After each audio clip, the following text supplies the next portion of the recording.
আসসালামু আলাইকুম, কেমন আছেন সবাই? আশা করি ভালো। আজকে আমি অনেক মজাদার জলপাইয়ের আচার বানিয়ে দেখাবো। টক মিষ্টি ঝাল আচার দেখলেই কিন্তু জিভে পানি চলে আসে, এতটাই টেস্টি। আর এটা যেহেতু টক মিষ্টি ঝাল, এটা সবাই খেতে পারবে। আপনি এটা সাদা ভাত বলেন, বিরিয়ানি বলেন, খিচুড়ি বলেন, পোলাও বলেন, যেটার সাথে খান না কেন অসাধারণ। তাই একবার হলো আমার এই জলপাইয়ের আচারটি ট্রাই করবেন। আশা করছি আপনাদের ভালো লাগবে। খুবই সহজভাবে করেছি। আমি এখানে আধা কেজি পরিমাণ জলপাই নিয়ে নিয়েছি, একদম ফ্রেশ বড় বড় কিন্তু জলপাইটা। আর এখানে একটা মশলা তৈরি করতে হবে, যার জন্য ধনে, জিরা, শুকনো মরিচ নিয়ে নিয়েছি আমি। সেটা সেটা আমি এখন ভেজে নেব প্যানের মধ্যে, হালকা একটু ভেজে তারপর ব্লেন্ডার করে নেব। আপনারা চাইলে শিলপাটা ব্লেন্ডার করতে পারেন, কোনো সমস্যা নেই। দেখুন আমার কিন্তু ভাজা হয়ে গিয়েছে। এবার আমি কিন্তু এটা ব্লেন্ডার করেও নিয়েছি। এবার আমি কিন্তু জলপাইটা সিদ্ধ করে নিব। আমরা তো অনেক রকমের আচার তৈরি করে থাকি, কিন্তু আপনারা একবার হলো আমার এই রেসিপিটা ট্রাই করবেন জলপাইয়ের। আশা করছি আপনাদের খুবই ভালো লাগবে। এটা কিন্তু সবাই খুব লাইক করবে, এমনকি বাচ্চারাও, কারণ এটাতে অতিরিক্ত টকও না, অতিরিক্ত ঝালও না, অতিরিক্ত মিষ্টিও না। আমার কিন্তু এটা সিদ্ধ হয়ে গিয়েছে। আমি এটা পানি জড়িয়ে এবার হাত দিয়ে কিন্তু এটা ম্যাশ করে নিচ্ছি। আপনারা চাইলে চামচের সাহায্যও করতে পারেন। আমার কাছে হাত দিয়ে করাটাই সহজ মনে হয়েছে, তাই আমি এবার চুলায় একটি প্যান দিয়ে সরিষার তেল দিয়ে দিচ্ছি আধা কাপ পরিমাণ। এটা কিন্তু আপনারা সরিষার তেল দিয়ে আচারটা তৈরি করলে বেশি টেস্টি হয়, তাই অবশ্যই কিন্তু আপনারা সরিষার তেলটা ইউজ করবেন। আধা কাপ পরিমাণ সরিষার তেল, 5 ফোড়ন দিয়েছি আমি, 1 চা চামচ পরিমাণ শুকনো মরিচ দিয়েছি 3টি, আর তেজপাতা দিয়েছি 2টি। এগুলো ফ্লেভার জন্য, এগুলো প্রথমে কিন্তু সরিষার তেলে আপনারা একটু হালকা করে ভেজে নেবেন, তাহলে খুব সুন্দর একটা ফ্লেভার আসে। এবার আমি রসুনকে লম্বা লম্বা করে কেটে নিয়েছি।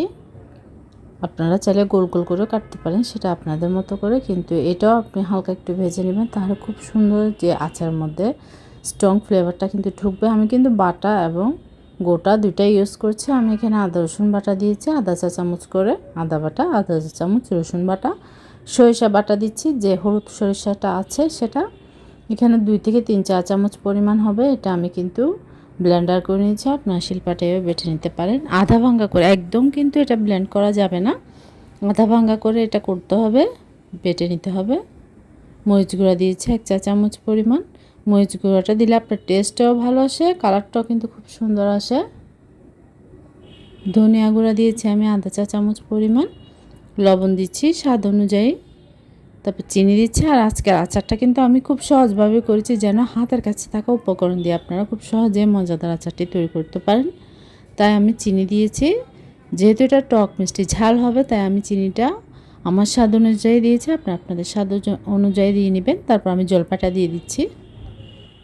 জলপাইটা দিয়ে আমি এবার নাড়াচাড়া করে নিব। আর এটা কিন্তু যেহেতু এখানে কোনো পানি ইউজ করা হবে না, তাই চুলার আঁচটা কিন্তু এটা মিডিয়ামে রেখেই আপনার থেকে রান্না করে নিতে হবে, না হয় কিন্তু আবার এটা পুড়ে যাবে, তখন কিন্তু এটা টেস্টটাও, ফ্লেভার, কালার সব কিছুই নষ্ট হয়ে যাবে। তাই চুলা আঁচটা মিডিয়ামে রেখে উল্টিয়ে পাল্টিয়ে অনবরত তারপর এটা তৈরি করে নিতে হবে। দেখুন এটা কিন্তু তেলটা কিন্তু উপরে ভেসে উঠছে। আর আমি যে মশলাটা ব্লেন্ডার করে রেখেছিলাম, জিরা, ধনিয়া, শুকনো মরিচ, সেটা দিয়ে দিলাম 2 চা চামচ পরিমাণ। দিয়ে এবার ভালোভাবে নাড়াচাড়া করে নিচ্ছি। এবার ঢাকনা দিয়ে ঢেকে দিব।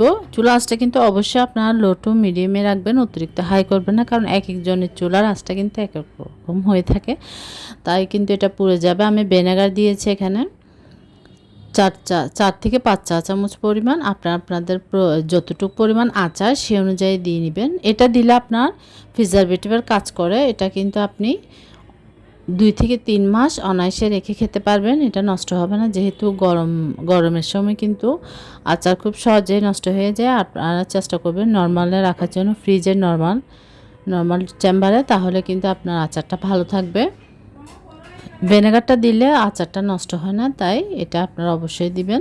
দেখুন এটা যখন আপনার প্যান থেকে উঠে উঠে আসবে, তাহলে বুঝে নেবেন আপনার আচারটা কিন্তু পারফেক্টভাবে হয়ে গিয়েছে।